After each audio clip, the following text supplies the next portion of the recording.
You've probably seen the clips.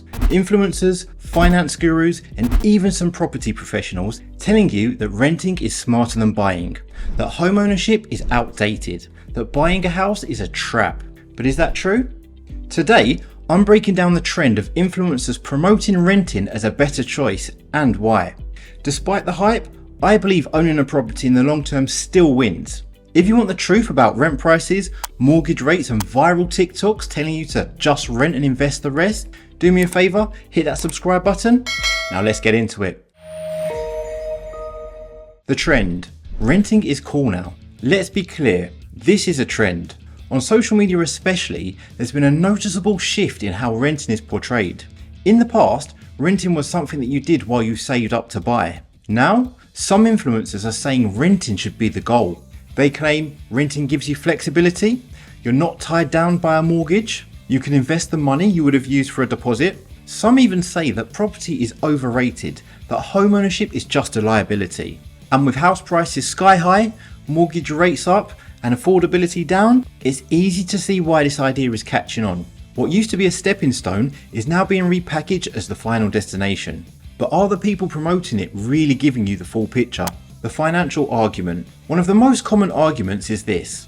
Why pour 50k into a deposit when you could invest that money into the stock market, earn 8% a year and rent for less? Sounds smart, right? Except it ignores a few things. Rent prices are rising faster than wages in many areas. Your landlord can increase rent or ask you to leave. Renting long term means you never own the asset. Meanwhile, owning a property builds equity. Yes, you pay interest. Yes, there are costs, but every payment chips away at the loan. Over 25 years, you own it outright. You're essentially forcing yourself to save month after month. Even if the house price stays flat, which is unlikely, you're left with a major asset and you're not exposed to the same volatility as stocks or crypto. Why the math isn't that simple. Let's run the numbers. Let's say you rent for $1,500 a month and invest a 50k deposit at 8% annual return. Over 25 years, that investment could grow to around 340k, assuming no withdrawals and perfect conditions. But here's the catch. If rent rises just 3% a year, that 1,500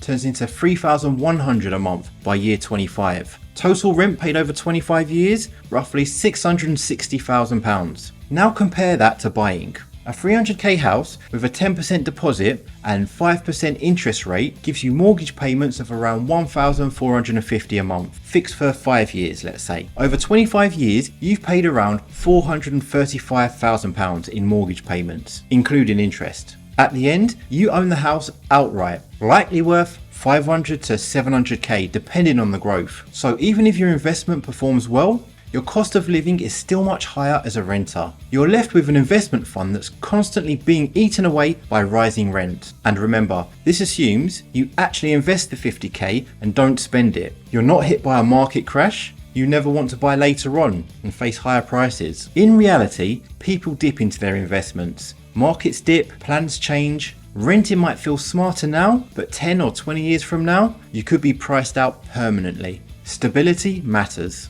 Here's what the influencers leave out: the emotional and practical benefits of owning. You're not at the mercy of a landlord. You can put down roots, you don't have to move every 12 months. You can make the space yours, add value and build a home. For families especially, owning brings long-term security, and in retirement, no rent to pay equals lower expenses when income drops. A government survey in 2024 showed that owner-occupiers have on average a net wealth of over £300,000 higher than long-term renters. That's not just because of house prices, it's the forced savings, the equity growth and the stability that comes with ownership. When renting does make sense. To be fair, renting is the better option for some people. If you're moving cities or countries often, if you're early in your career and want flexibility, if you genuinely don't want the responsibility of a property, if you're saving for a specific investment or business, and that's totally valid. But that's not the same as saying renting is always smarter or that buying is outdated. It depends on your goals, lifestyle, and financial discipline. The advice needs nuance. Not everyone should buy, but not everyone should rent either. The influencer incentive. Let's be real. Some influencers pushing this message aren't doing it for your benefit. They're selling a course on how to rent and invest, pitching stock markets or crypto platforms. or positioning themselves as rebels against traditional finance. It gets clicks, it sells, but good financial advice? It's not one size fits all. And sometimes the boring route, buying a home and building equity slowly, is still the best play. They might rent in a high rise and talk about flexibility, but they're also making 6 figures off social media. That's not the same as someone on 30k trying to build wealth. Closing thoughts. Look, I'm not saying you must buy a house, it's a big decision. And yes, it's harder now than it was 20 years ago.